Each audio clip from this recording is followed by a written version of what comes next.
professor Anselmo também estava tendo dificuldades. A campanha é Gravataí ou Canoas? Nós estamos em São Leopoldo. São Leopoldo, aliás, melhor. A gente está no Concórdia, em São Leopoldo, agora, né? Como é que está sendo o Sistemática 2? Olha aqui, desrespeito. Tranquilo. Débora, tranquilo. Tudo bem? Tudo certo? Para mim está sendo bem proveitoso, assim, graças a Deus. Para mim também está sendo bem proveitoso, muito bom. O que chamou a atenção de vocês? No total ou nas lições? Nos temas, Richelle. O que mais se destacou agora? Vocês tiveram aqui... Pena que a gente tem só uma semana para um tema, né? Por exemplo, a doutrina do Espírito Santo, a doutrina da Igreja. É isso? Hoje a gente vai falar de escatologia, né? Vamos falar do tema 4 em diante. Escatologia, escatologia individual e futura, certo? Isso. Vocês estão me ouvindo? Sim. Acho que Sim. Tá. O que é escatologia? Escatologia é as coisas sobre o final dos tempos. Não lembro da definição correta, mas é algo assim. E me chamou a atenção muito... Eu nunca tinha ouvido falar do termo escatologia inaugurada. Então, de pensar no reino como o já é, mas também o ainda não, né? Vocês não conheciam essa expressão? Inaugurada não. O que significa inaugurada, Richelle? Que já é presente agora. Então, que o reino de Deus já é presente agora nas nossas vidas, mas também irá se manifestar ainda mais, né? A natureza será transformada, nossos corpos ressuscitados. Então, gostei muito de como eu consegui refletir assim sobre essas coisas e deixar mais claro, graças a Deus. Márcio, o que o senhor achou? Olha, eu achei interessante o fato de saber que coisas, como as últimas coisas, né, que irão acontecer, serão coisas grandiosas, né, além dessas que a gente já viu, né, na vida de Jesus, do seu reino, que já são coisas grandiosas, né? E que Deus, eu acho que ele gera em nós a expectativa de coisas maiores ainda que vão acontecer, né? Através da nossa vida e na vinda dele, enfim, todos os acontecimentos que estão ali, né? Estão marcados, né, para acontecer, né? Seria isso, sim. Uhum. Débora, o que a senhora achou dessa escatologia, dessa definição? Da escatologia eu não li ainda bem. Eu tô outro material. Nós não estamos te ouvindo, Débora. Está cortando a conexão. Ou sou eu que caí? Vocês estão me ouvindo? E da pergunta inicial do que gostou da disciplina, eu gostei muito da parte que falou da... Eu estou você. ouvindo, Não sei se os outros caíram, eu percebi você... Tá. Eu estou então, ouvindo, assim, mas realmente a internet está oscilando, viu? Celeste aqui também cai e volta de vez em quando. Estou aqui no litoral. Aqui. Então é um problema genérico, porque aqui também está acontecendo isso. Tá. Débora, pode repetir? Em relação ao que eu gosto até agora do que eu li, né, da disciplina, eu gostei da parte da doutrina do Espírito Santo e ler um pouco de Cristologia, por conta que tem a ver com o trabalho do TCC que eu estou realizando, que é sobre a Santíssima Trindade. Então, alguns conceitos, alguns pontos, relembrar, fazer conexão com o que eu estou concluindo, a escrita, e foi bem interessante. A parte do tema da escatologia eu ainda não li, não. Tá. Ivan, como é que o senhor já chegou na escatologia ou não? Já. O interessante é poder fazer uma reflexão sobre o que estamos estudando na escatologia dessa disciplina, nesse semestre, e podendo avaliar dentro de 1 Coríntios, que fala ali no capítulo 15, né? Então, onde ele vai trazer uma clareza mais sólida do que realmente é a escatologia, o futuro, o que estamos vivendo, né, agora a inaugural, e no que vamos ainda, o que está para acontecer exatamente, dentro desse aspecto. Dá uma abrangência naquilo que a gente começa a ampliar a visão. Uhum. Um conceito importante é o conceito de reino de Deus, né? Acho que a Richelle mencionou isso antes, certo? O que significa reino de Deus, biblicamente falando? Para a gente entender como essa escatologia ela está em andamento, tá? Ela ainda não se realizou, é um já e ainda não, né, Richelle? Você mencionou isso antes. Exato. O que é? Desculpe. Essa frase de Lutero, né, eu gosto muito, que eu aprendi inclusive na obra, não lembro em qual cadeira a primeira vez que eu li ela, mas fala também sobre, né, a nossa transformação cada vez mais parecida com Cristo, o reino de Deus aqui na Terra, restaurando tudo. Então, Cristo veio, morreu por nós, ressuscitou, nós temos o Espírito Santo, então esse o reino de Deus, a igreja aqui ativa, né, obedecendo às suas leis, seus mandamentos, realmente Deus sendo honrado e glorificado. E o ainda não é que, enfim, tem o mundo, ainda tem pecado, nós ainda somos seres pecadores, iremos realmente ter uma morte natural, mas a gente sabe que tem um estado intermediário também, eu gostei bastante de ler, que a gente sabe que é um por enquanto tudo isso, e que a eternidade mesmo com Deus a gente vai passar aqui nessa terra, que Deus vai restaurar absolutamente tudo. Que é esse, ainda não é, infelizmente, mas que toda língua confessará que Jesus Cristo é o Senhor e todo joelho se dobrará. Interessante, né? Nós temos que lembrar a obra de Deus completa, inteira, e não parcialmente, né? Imagina nós acreditar que Deus fez alguma coisa e fez mal, que ele tem que jogar fora tudo que ele fez. Por isso é importante lembrar do que tu estás dizendo, Richelle. Se o ser humano abusou da criação de Deus, Deus vai restaurar essa criação. Não sei se captou isso. Exato. Restauração. Exatamente. Ivan. O que se pode aprender mais, aprofundando mais, saber que o reino de Deus, como você mesmo falou, né? Ele está acontecendo. O reino de Deus veio, o reino de Deus em Cristo Jesus, e ele está acontecendo, nos preparando para a glória de Deus, né? Nos preparando para viver uma vida de santidade, para viver uma vida transformada, porque isso é o reino de Deus, né? Em transformar vidas, para que a gente possa desfrutar daquilo que Deus tem preparou, né? No seu grande propósito de uma vida eterna, para aqueles que vivem arrependimento, aqueles que querem viver uma eternidade, né? É praticamente isso que nós vivemos como igreja hoje, né? Mas, Ivan, se você não conseguir viver isso, tu tem garantia do céu mesmo assim?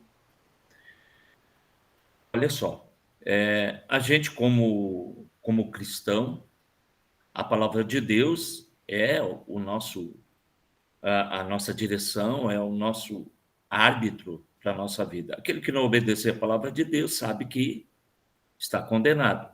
Aqueles que aceitam a Cristo e vivem a palavra de Deus, eles sabem que tem a esperança, porque Cristo veio para trazer essa esperança. E quem não vai viver, quem não aceita Cristo, quem não vive a palavra, é como a palavra de Deus mesmo diz, já está condenado, não tem a esperança.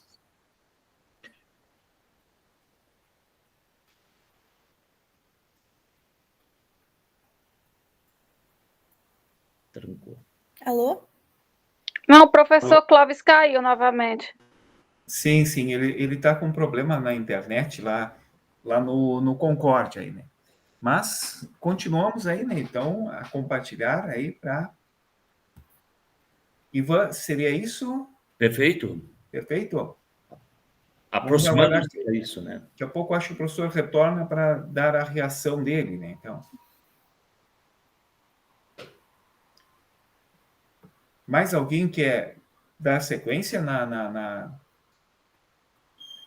Não só quanto a esse assunto, agora me corrija, professor Elmer, tá? Se não for. O reino de Deus, o que Clóvis estava trazendo, era a questão de que o reino de Deus já chegou, que está em andamento, né? E ainda tem o porvir de complemento. E eu entendo que o reino de Deus foi anunciada a chegada dele pelo próprio Cristo. O Cristo, quando chegou, palavras dele da Bíblia, mencionam que o reino está aqui, o reino veio com ele. Então, ele trouxe essa boa nova, o reino de Deus, anunciando a sua moral, anunciando os preceitos de amor e anunciando uma vida diferente a que era levada pelos judeus até aqueles momentos. Então, eles iriam seguir uma nova linha de religiosidade, de entendimento, uma linha mais no viés de amor, né? Digamos assim. Então, entendo que o reino de Deus chegou junto com Jesus, que trouxe, que o anunciou e que o trouxe com exemplos e com ações e com a vida dele em si. Então, o reino de Deus já está entre nós e de forma plena um dia na volta de Cristo. Então, já e ainda não. Então, nesse assim, então o reino está presente e de forma plena um dia na volta de Cristo. Então, já e ainda não nesse sentido. Professor Clóvis, a Débora trouxe a questão do reino de Deus, né? Entre nós, ele está entre nós e de forma plena já e ainda não, né? Nessa tensão que nós vivemos, né? Então, onde é que está o reino de Deus? Essa é uma pergunta importante, tá? Vou supor aqui, eu acho que o reino de Deus ele é coletivo, então, claro, temos o Espírito Santo, mas eu acho que se expressa muito melhor em coletividade, em igreja, assim, onde 2 ou mais estiverem, ali o Senhor está no meio. Tá, mas aí eu vejo o que você acabou de dizer. Para que haja igreja, precisa alguém estar presente. Isso, Senhor. E aí o reino de Deus, porque Deus está ali, o reino se manifesta, seria isso?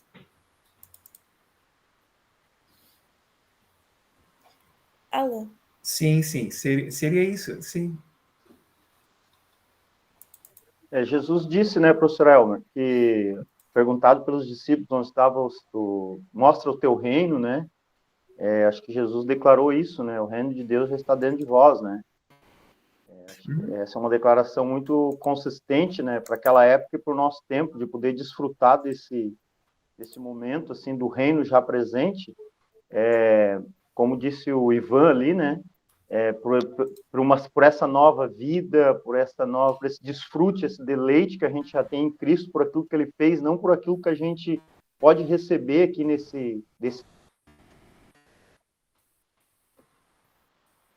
Completando o que o Márcio disse, que até eu gostaria da opinião dos professores, nessa fala do Cristo, no momento em que ele diz que o reino de Deus está dentro de nós, parece que existe um outro entendimento de interpretação, se é dentro de nós ou é entre nós. Eu sou mais, assim, minha opinião, mais favorável dentro de nós, mas não sei bem a linha luterana como é que segue, se entende que o reino de Deus está dentro de nós ou entre nós.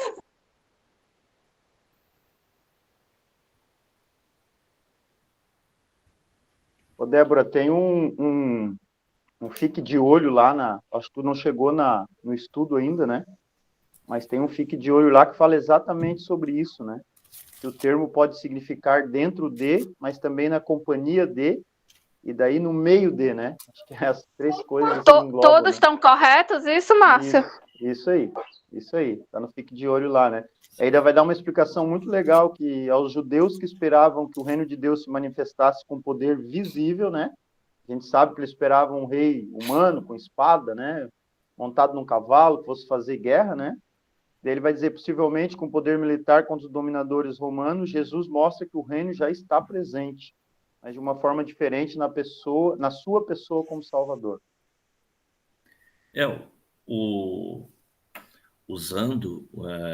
Pegando o gancho aqui do que está sendo falado, Lá em Lucas, capítulo 20 e 21, vai falar do reino de Deus, né? Que os fariseus, eles tinham um entendimento do que era o reino de Deus.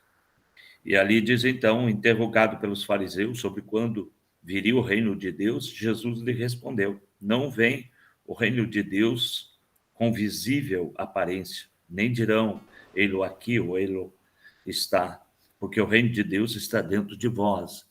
Então, é tão interessante que o reino de Deus, ele está dentro de nós. E eu creio e acredito que são aqueles que aceitam a Cristo como único e suficiente Salvador da sua vida. Então, aqui já estamos vivendo o reino de Deus, né? Ivan, exatamente isso aí que eu quis me reportar aquela hora. Desculpa, pastor Almo. Não, vai lá, Márcio. Vai, nesse sentido de que nessa nova vida, né, quando a gente usa o termo aceitar a Cristo, mas é Cristo que nos chama, né, nessa nova vida, nesse novo nascimento, nessa nova criatura, eu acho que se manifesta esse reino, né? Esse reino que daí visivelmente, né, visivelmente nós, assim, acho que eu poderia, de repente, não sei se eu estou errado, mas usar esse termo visivelmente nas nossas ações, nossa conduta, na mudança, né, na transformação diária, né, no caminho de santificação através da obra do Espírito Santo, né. Eu acho que para mim parte daí, pelo menos, né, não sei se eu posso estar equivocado.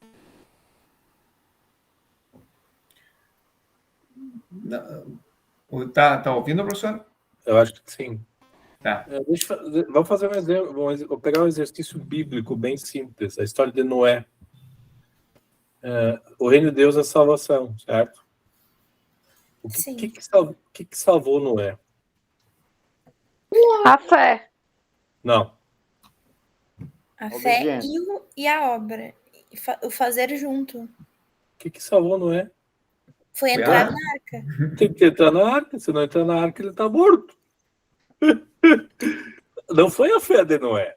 Se vocês lerem a sequência da história bíblica, Gênesis 19, o que Noé faz? Gênesis 9, aliás. Lembram? Uhum. O que aconteceu com Noé depois de sair da arca? Ele continuou pecador, inclusive ele morreu. Pô, imagina, ele testemunha de um evento escatológico, certo? Qual é o evento escatológico do dilúvio? Acabou aquela geração. Não só aquela, toda a geração. Isso. Ficou só Noé e seus. Isso. As Só 8 Noé e pessoas. seus. Mas por que ele foi salvo? Porque era um homem bom perante aquelas outras pessoas. Não, porque Deus disse, entra na arca. E ele entrou. Ele não era melhor que os outros. Ele foi salvo porque ele ouviu a palavra de Deus, certo? Onde é que está o reino de Deus? O reino de Deus está na arca. Deus salvou Noé. Não foi Noé que se salvou. Se não tivesse a arca, Noé não teria sido salvo. Quantos anos Noé levou para construir a arca? 120 anos. 120 anos. Olha... O que é a arca, segundo Pedro? Como é que nós entramos no corpo de Cristo? Como Cristo habita em nós? Isso é importante, tá? Cristo habita em nós, dizendo, o Clóvis não vai mais apodrecer. No dia que eu morrer, gente, eu vou apodrecer. Mas aí o que tem? Qual a importância do estado intermediário que a Richelle mencionou? Tem, Richelle? É de saber que esse é um por enquanto, mas o que nós realmente somos ainda há de vir. Como Colossenses fala, quando Cristo se manifestar, nós iremos nos manifestar com ele. Então, é como consequência do pecado, somos pecadores, vamos morrer, nossa carne vai ser comida por germes, mas Perfeito. o Senhor vai nos restaurar. Então, veja, Ivan e Richelle, vocês estão dizendo exatamente o que aconteceu com aquele cara que participou de um grande evento universal. O dilúvio não é apenas local. O dilúvio mexeu com todo mundo. E ele é uma baita aula de teologia. Aí, quando Noé sai da arca, ele está pelado, nu, tomou todas, ficou bêbado. Certo, Ivan? Se você olhar para a moral dele, Aí ele praguejou contra o filho, aí Deus tem que dizer assim, não é teu filho que vai ser teu neto, Canaã. E a gente sabe o que vem de Canaã. Quem é que vai ser um amaldiçoado por Deus? O próprio Filho de Deus. É uma referência a Jesus. Lembra que Canaã é Jerusalém, a Palestina? Então você tem uma aula de teologia de novo, não é sair da arca, participou de todo aquele evento escatológico, mesmo assim ainda precisa, como diz a Richelle, aguardar o último dia. Não é isso? O estado intermediário é isso. Nosso corpo, que vai ser comido por vermes, vai ser levantado pelo Espírito Santo. Isso está em Ezequiel 37. Veja como a Bíblia é bonita de dizer, a coisa não está aí na gente, a coisa continua a estar em Deus. Então, aquele texto de Lucas que vocês mencionaram há pouco, deixa eu terminar, Ivan, já te dou a palavra. Aquele texto de Lucas, Deus habita a gente, não nos transformando em seres imortais. Nós ainda somos mortais. Mas o Espírito Santo habita em nós para quê? Para que esse corpo mortal, que tem as intempéries, que passa pelas consequências do pecado, vai ser ressuscitado em glória. É isso que nós aguardamos daquele dia. É o último dia, É isso que é a escatologia do ainda não. Já em Cristo, mas ainda não pelo Clóvis. Não sei se vocês se dão conta. O Clóvis ainda é mortal. O Clóvis ainda engana. O Clóvis ainda mente. O bem que eu sei que eu devo fazer, não consigo, diz Paulo. Então, esse é o Clóvis que vai apodrecer. Ou não? O que vocês acham? Ou eu vou ficar para sempre? Por ser professor de vocês, eu podia ficar para sempre, né? Concordo. Ivan, desculpe. Não, é exatamente isso. É exatamente isso que nós aprendemos escatologicamente, né? Isso. Que nós estamos vivendo o reino de Deus. Aliás, quando Jesus veio, ele trouxe o reino de Deus para que todo aquele que nele crê, tenha essa esperança de que um dia, assim como ele ressuscitou, nós ressuscitaremos com ele. Perfeito. Hoje nós ainda somos fracos, ainda somos vulneráveis, mas permanecendo nele, como diz lá em João, se permaneceres em mim e as minhas palavras permaneceres em vós, então é necessário que haja essa permanência na palavra, e ele em nós é que vai nos projetar para esse desfecho final. Perfeito, concordo plenamente em ti e assino embaixo. Então, na verdade, quem é Jesus comparando com a arca? É a fé de Noé ou é a própria arca? Não, é a própria arca. É a própria arca. A arca é o tipo quem entrar na arca, que é Jesus, vai ser salvo. E aí agora eu te pergunto, o apóstolo Pedro disse que a arca é o quê? É a igreja? Não. Isso é catolicismo medieval. A igreja é fruto da presença de Cristo, certo? Sim. Como você disse antes. A igreja não salva ninguém. Cristo tem que estar presente, como diz o Ivan, certo? Na Idade Média se dizia, se você entrar na igreja, você está salvo. Então, o batismo servia para você entrar na igreja. Era o primeiro sacramento. Lutero diz não. Isso o apóstolo Paulo vai dizer. Quando vocês são batizados, vocês são batizados no corpo, vocês morrem e ressuscitam em Cristo, certo? E o Pedro vai dizer que a arca é o batismo, o dilúvio é o batismo. O que acontece no batismo? Nós estamos no corpo de Cristo, que é a igreja no sentido porque ele está lá. Então vocês e eu somos igreja por causa de Cristo, não porque nós escolhemos ser membros de uma determinada denominação, entendeu? Esse é o lado, por isso é uma coisa visível, não é uma coisa abstrata, é concreto. Você quer procurar o reino de Deus, procura Cristo. Se Cristo está aí, Ivan, o reino está lá. Exato. Esse é o lado bonito das coisas. Por isso, sim, Débora. Não, o mesmo comparativo que foi feito com a Arca de Noé é possível fazer com o próprio tabernáculo dos judeus, que é citado em João, não é isso? Bingo, claro. Porque qual era a função do tabernáculo? Não era a presença da glória de Deus? E uma coisa interessante do tabernáculo é que o tabernáculo, o povo judeu seguia o tabernáculo, então o movimento deles pelo deserto era de acordo com o movimento daquele tabernáculo. E aí dá para também seguir com esse comparativo, né? Eu diria assim, Débora, não são os judeus, tá? São os cristãos do Antigo Testamento. Oi, são o quê, por favor? Eu não São ouvi. os cristãos do Antigo Testamento. Ah, tá. Porque os judeus, como nós conhecemos, eles só vêm depois do período do interbíblico, certo? O judaísmo que nós caracterizamos hoje, ele não tem nada a ver com o cristianismo, certo? O correto era chamar hebreus, né? Isso, judeus é só posterior. Ah, tá. Isso, tá. Nós somos hebreus também, tá? Tanto é que nós temos no Novo Testamento o livro de Hebreus, certo? Quem são os hebreus do Novo Testamento? São aqueles que acreditam em Cristo como no Antigo Testamento. Então, você tem Jesus no Antigo Testamento. Tá? O Espírito Santo está presente no Antigo Testamento, não está? Vocês aprenderam isso, tá? Pena que você só tem um tema sobre cada um, só um capítulo sobre cada um desses temas, tá?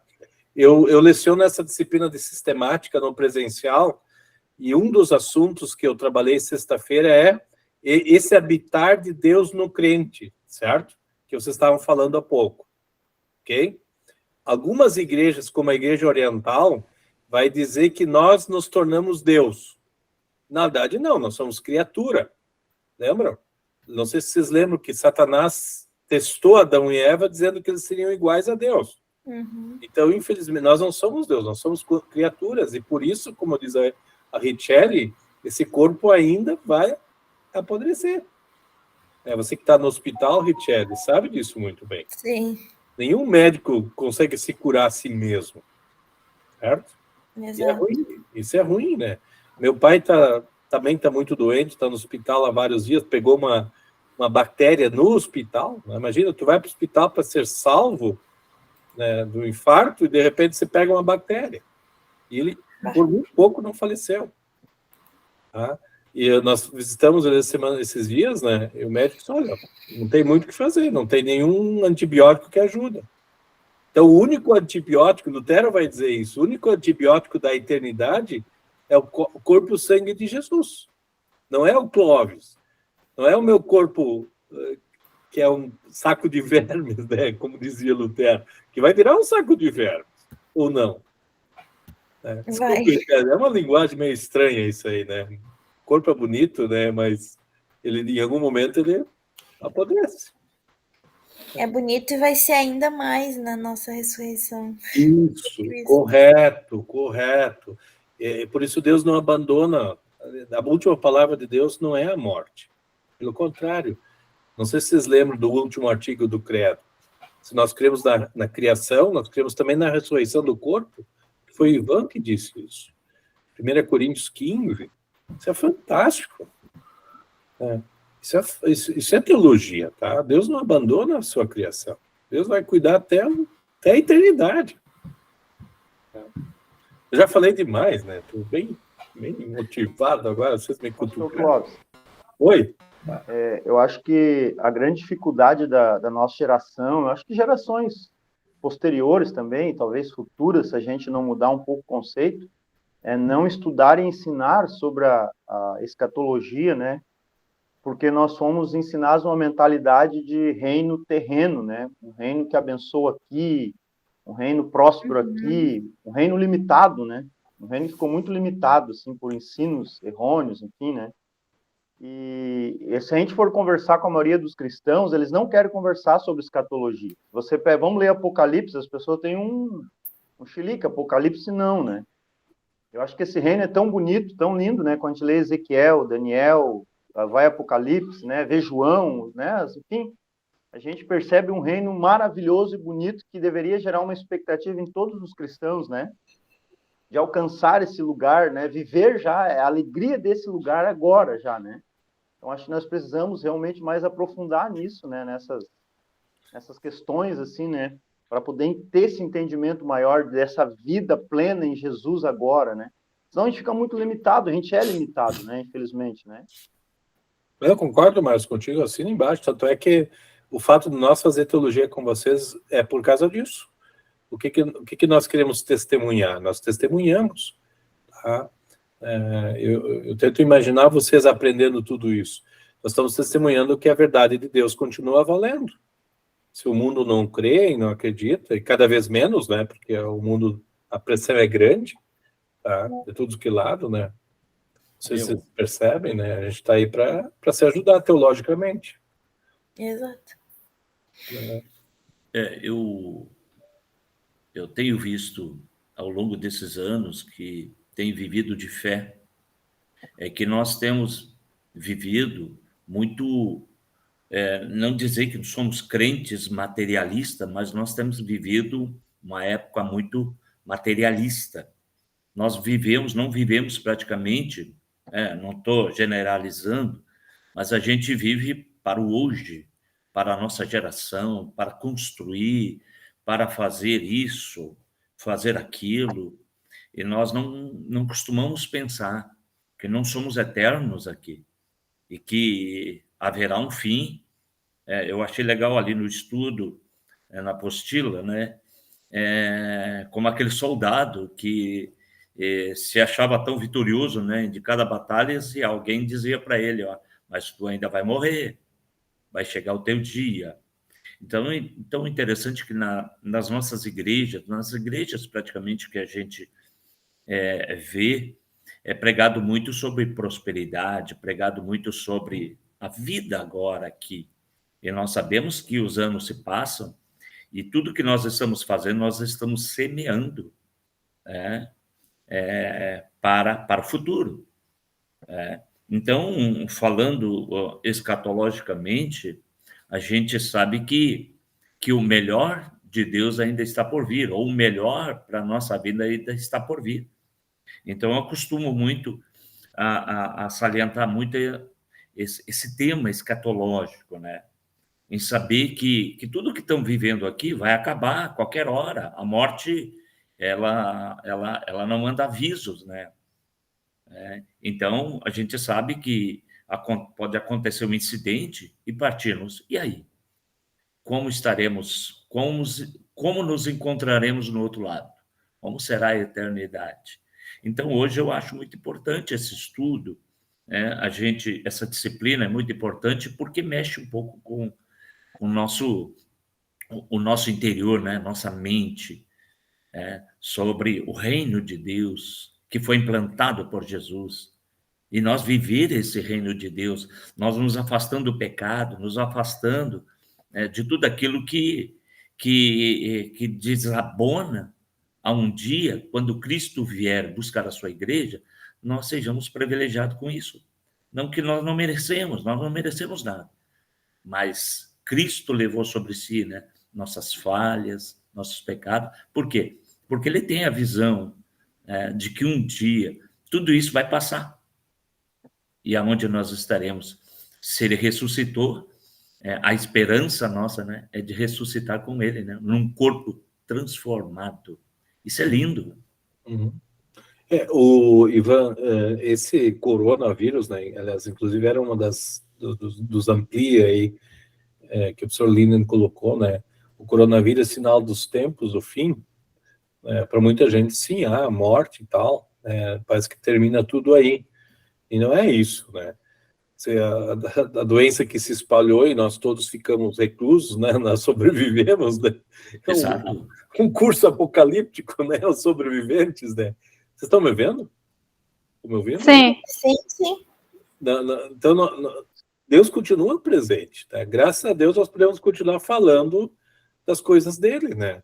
E exatamente é isso que a gente quer fazer teologia, né? A gente quer que mais pessoas percebam que o coronavírus, aliás, hoje eu vi que tem uma nova variante por aí e tal, né? Tem bastante gente de novo infectada, tá? Infelizmente, né? Ele não vai sumir tão fácil, então a gente vai ter essa perspectiva toda, né? Mas a palavra de Deus continua sendo anunciada, tá? E vocês e eu estamos nos preparando cada vez mais para que esse reino de Deus se faça presente também entre nós, né? Eu gosto muito da explicação: venha o teu reino, do Pai Nosso. O reino de Deus vem até nós sem nós pedirmos. Perfeito. Mas ele vem ao encontro da gente. Foi o que aconteceu com Noé. Noé construiu uma arca. Deus deu as medidas, tudo certinho. Quem salvou ele foi o próprio Deus. Né? E assim também Israel, né? Israel é salvo pelo próprio Deus. Né? A Débora menciona o tabernáculo. O que tinha dentro da arca da aliança? Tinha os objetos que Moisés tinha usado para salvar o povo. Lembram? O maná e o cajado. Não tinha a fé das... E as tábuas, né? As tábuas depois dos mandamentos, que tinham sido quebradas, né? Tinham que ser repetidas, né? Então, é a própria presença de Deus. Né? E isso é interessante, né? Mas a gente sabe muito bem que o povo de Israel entrou na Terra Prometida e também caiu do cavalo, né? Daí veio os juízes puxam a orelha, vêm e vão, né? E assim por diante, né? Aí vem os reis, que também não ajudam muito, né? Os reis são todos salafrados. Davi é o melhorzinho e ainda faz o que faz. Mas não, e pior é o Salomão que escreve, né? Se tu olhar para um lado, ele é autor de textos bíblicos, né? E a Bíblia provavelmente está no inferno, não menciona mais ele. Né?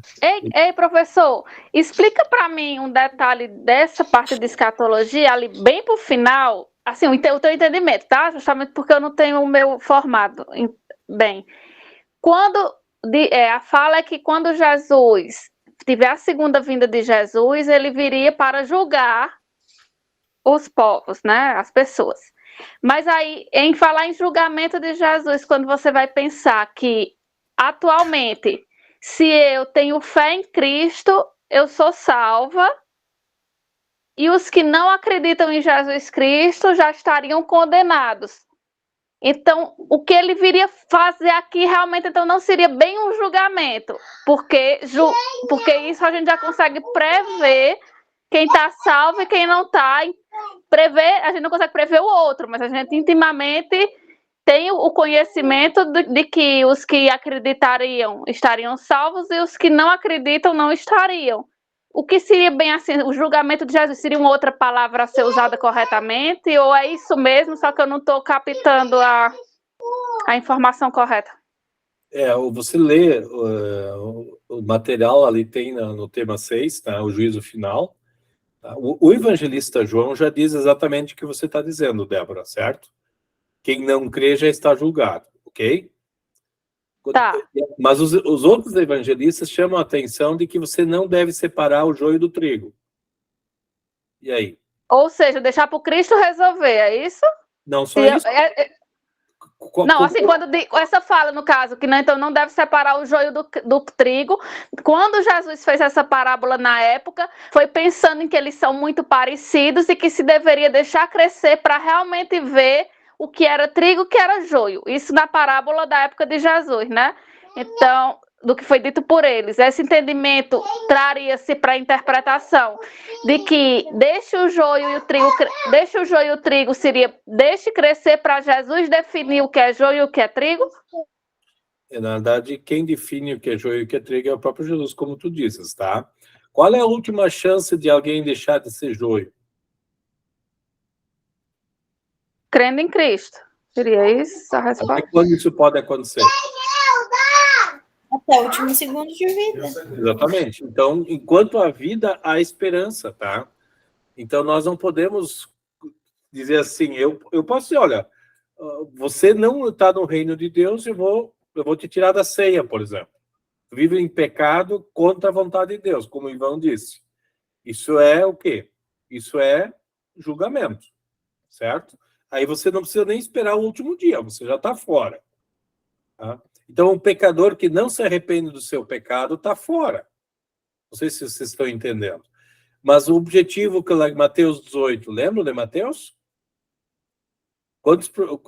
Eu não estou querendo criar um processo, tá? Não é isso que eu quero. Quando chegar no último momento, diz assim, considera o ímpio publicano, começa tudo de novo. Então, você vai lutar contra os pecadores impenitentes hoje, certo? Quanto Jonas teve que pregar para que Nínive se arrependesse? Quantas vezes ele pingou água? Pouquíssimo, muito pouco. Não sei se vocês lembram da história de Jonas. A história de Jonas é emblemática.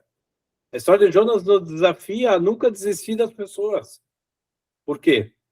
que Jonas fez? Vocês lembram? Jonas não queria ir para Nínive. Vocês estão me ouvindo?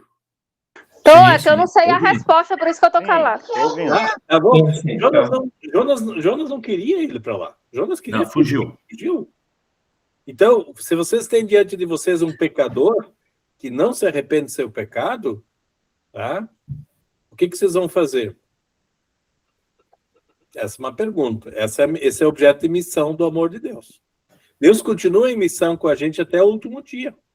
Você ainda pode dizer não à salvação. Mesmo no fundo da consequência? Oi?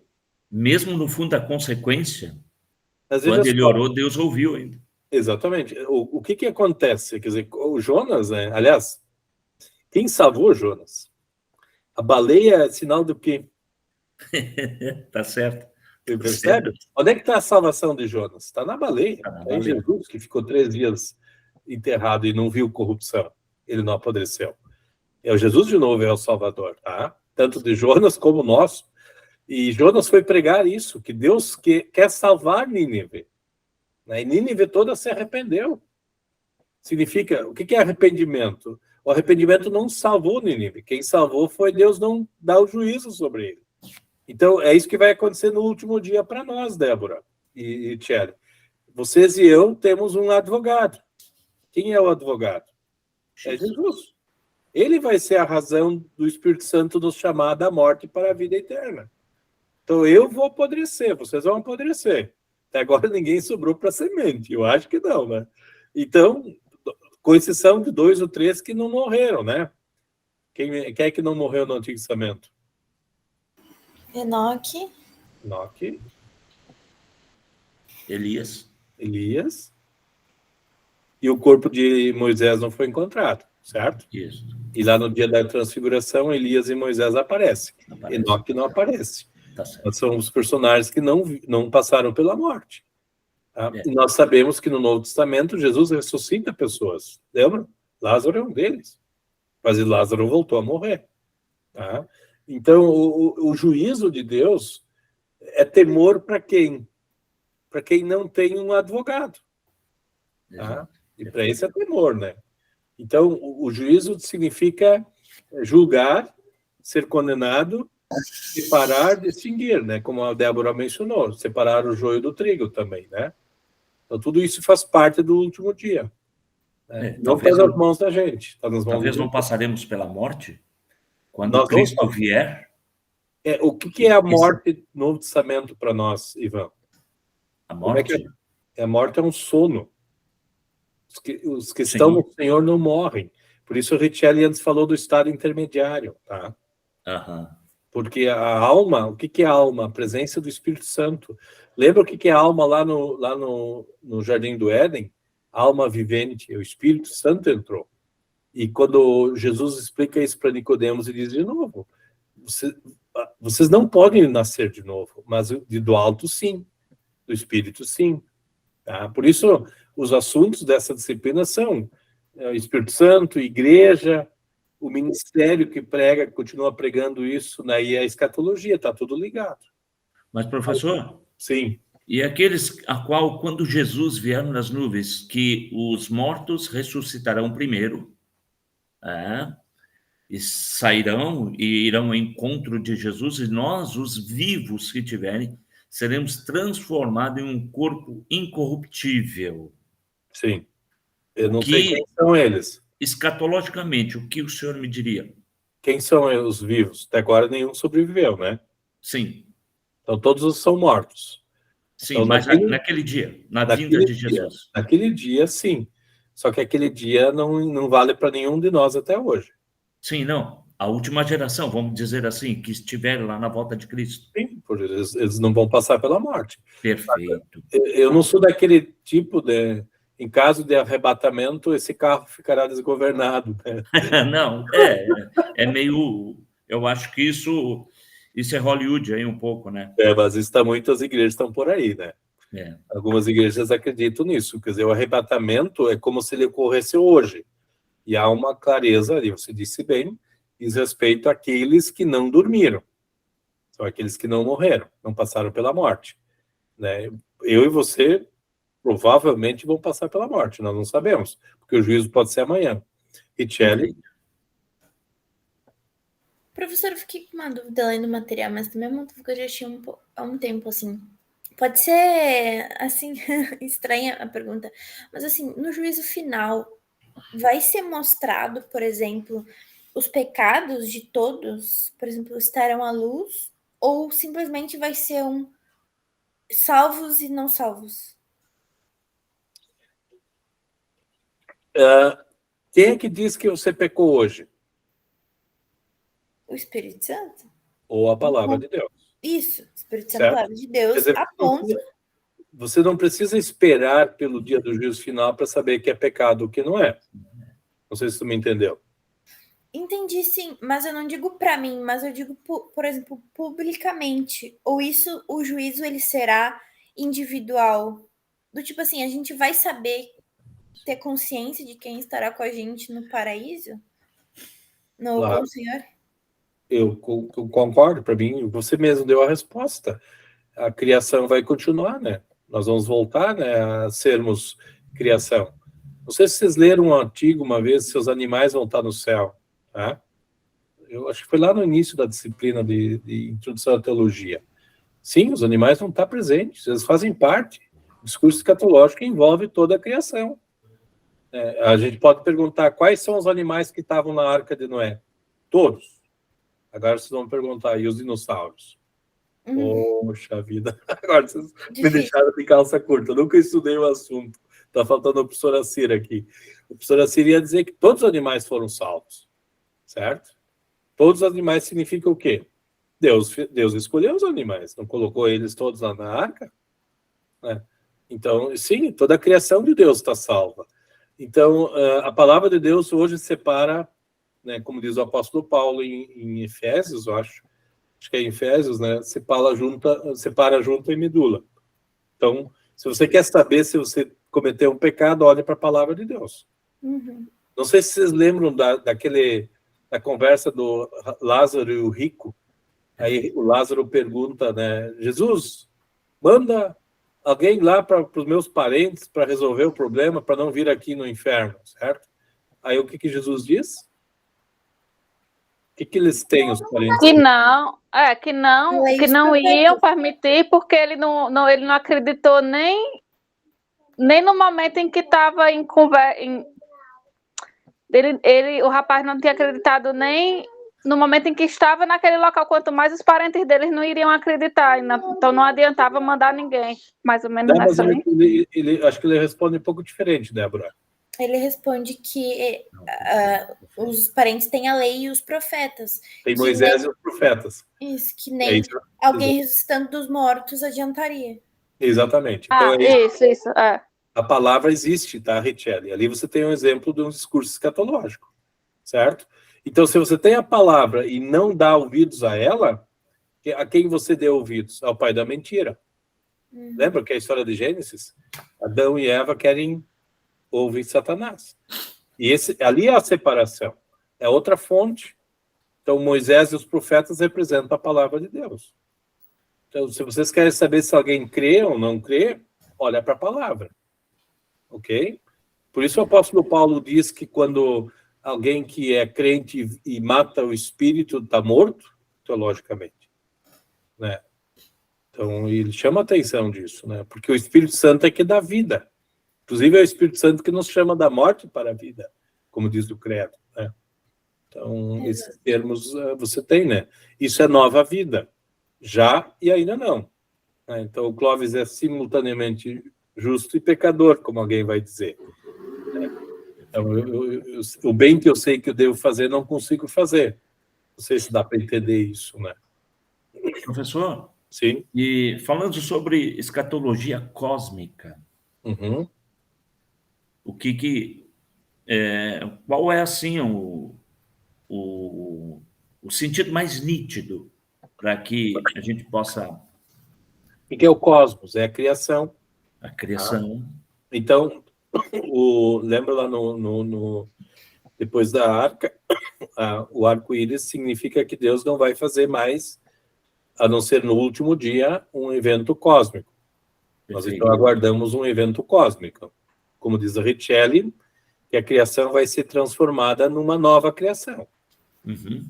Então não vai ter mais pecado, você não vai conviver com o pecado. Então essa é a promessa de um evento cósmico. Perfeito. Certo?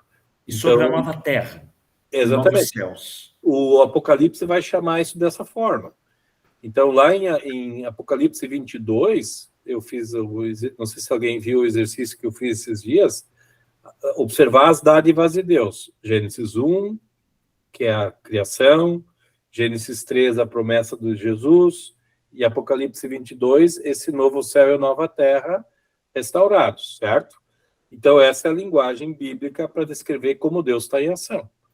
Nós podemos já ter uma perspectiva de uma antecipação em Cristo, mas aí nós esperamos um momento em que essa separação entre a velha natureza e a nova deixam de existir, porque só terá a nova, né? Essa é a promessa. Então, nós vamos viver o céu, isso, né? Mas o céu não é um lugar, né? Não é Sim. O céu é onde Jesus está, né? Esse é o grande ponto do apóstolo Paulo. Paulo vai dizer isso em Efésios. Não precisa sair daqui vamos sair daqui e vamos para a roça, que lá é o céu, aqui na cidade é o inferno. Certo. Essa é uma linguagem, não é bíblica, né? Perfeito, claro. Você podia estar vivendo, por exemplo, dentro de um navio grego, romano, e não ia sair de lá nunca, ia ser até o inferno, mas em Cristo você já tem o novo céu. Não sei se vocês se dão conta disso, né? Então, seria mais ou menos essa visão que a apostila passa, né? Que tudo foi criado por Deus. Cristo está presente, tá? Isso, em toda a criação. Quando Cristo está presente, há um já e ainda não, tá? Tá. Então, esse é o reino, como nós começamos a falar, esse é o reino de Deus. Certo. Então, quando há reino de Deus, né, o pecado não abunda, superabunda a graça. Quer dizer, a graça é maior do que o meu pecado. Tá? Uhum. E Jesus diz para o malfeitor na cruz, hoje estarás comigo no paraíso. Quer dizer, onde eu estou, você estará também. Então, todos aqueles que dormem no Senhor estão com Cristo, aguardando o último dia, né? O estado intermediário, que era uma das atividades, se não me engano, das atividades avaliativas, né, Richelle? Pode repetir, prof? Uma das atividades, acho que da quinta semana, era descrever o estado intermediário, né? Isso, eu botei lá. Perfeito. Perfeito. Que bom papo, né? Boa conversa. Ótimo. Nós teríamos que ampliar mais os temas, tá? Eu tenho muito material aqui. Eu me lembro que quando eu fiz essa disciplina na época que eu era estudante, né? E eu tinha que ler esses termos. Eu fiz uma disciplina só sobre escatologia. Então, passamos 3 meses, 6 meses estudando só escatologia. Então, Nossa. Muito bom.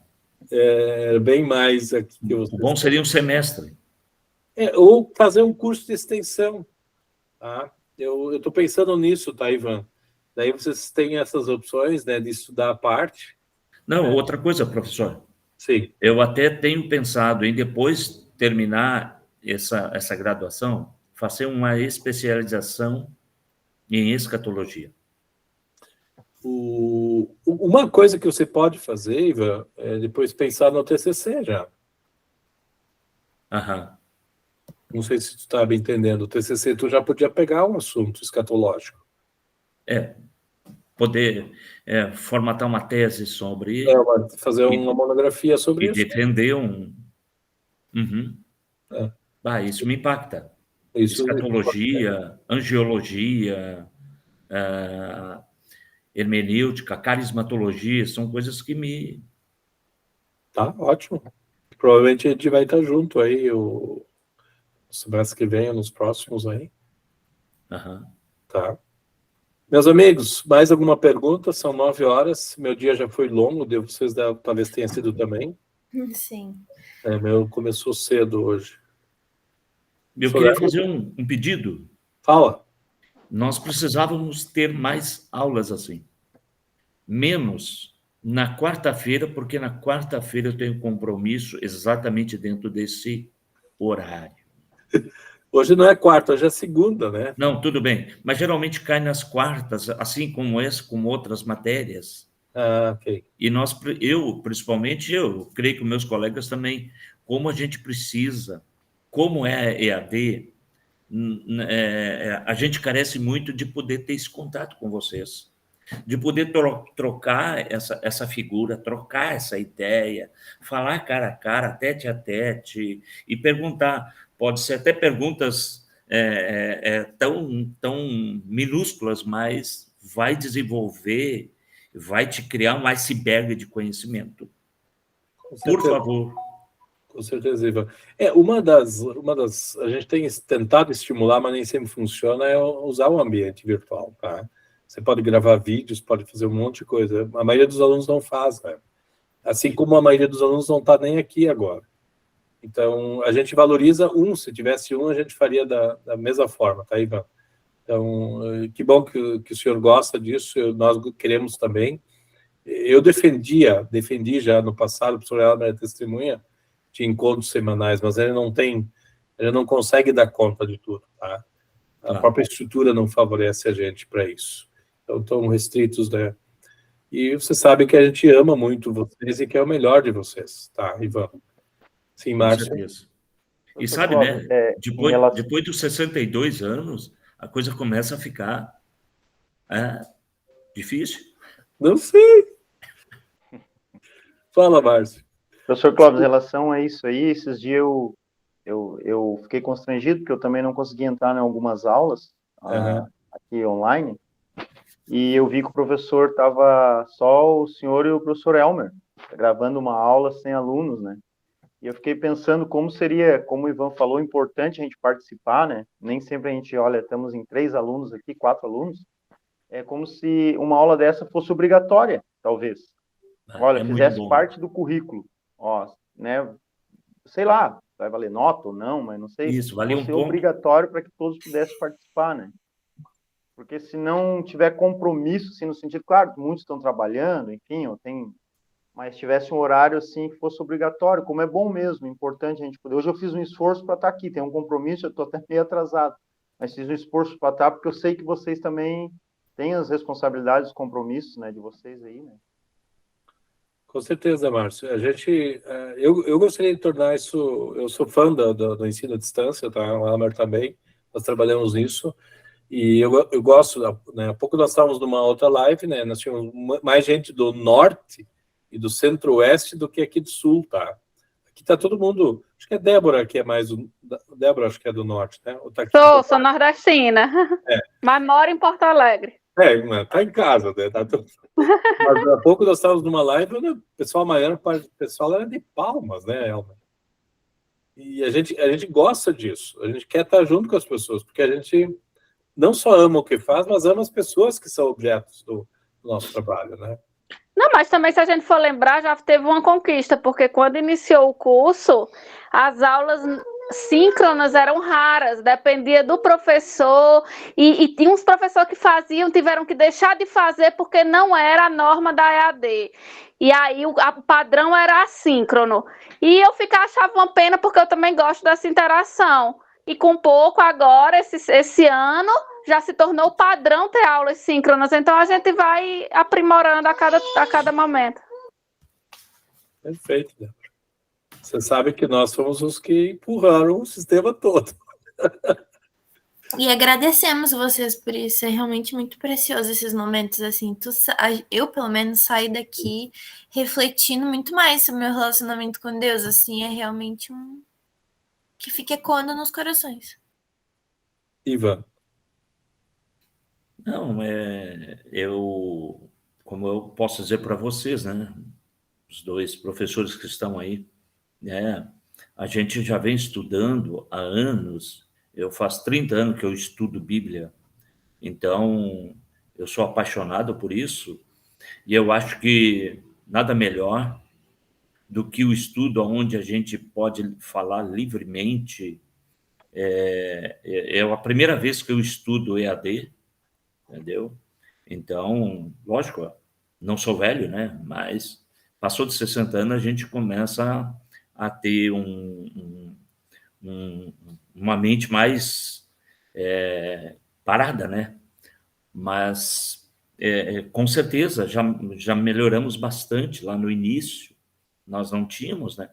E agora nós estamos tendo, então eu vejo que estamos melhorando, estamos no caminho, né? Com certeza. De novo, como vocês falaram, né? Nós temos que ter mais essa palavra de Deus circulando entre nós, né? E graças a Deus a ferramenta está aí. Vocês estão na casa de vocês, nós podemos estar na nossa casa e fazer isso, né? Mas nós queremos ajudar mais pessoas, né? Com essa palavra, né? Circular entre vocês. Pessoal, eu preciso parar. E minha esposa está me chamando aqui, que também tem compromisso. Certo. Beleza. Obrigada, professores. Família em Obrigada, primeiro. colegas. Quando a esposa chama, é quase um evento escatológico, pastor Cláudio. Cruz credo. Muito obrigado. Depois eu compartilho o encontro, tá? Sou Elmer. Boa noite, pessoal.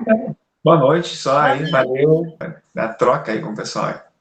Boa noite, pastor Elmer. Boa noite. Boa noite, pessoal. Pastor Clóvis, boa Obrigado. noite. Obrigado pela companhia. Valeu. Valeu, tchau, tchau.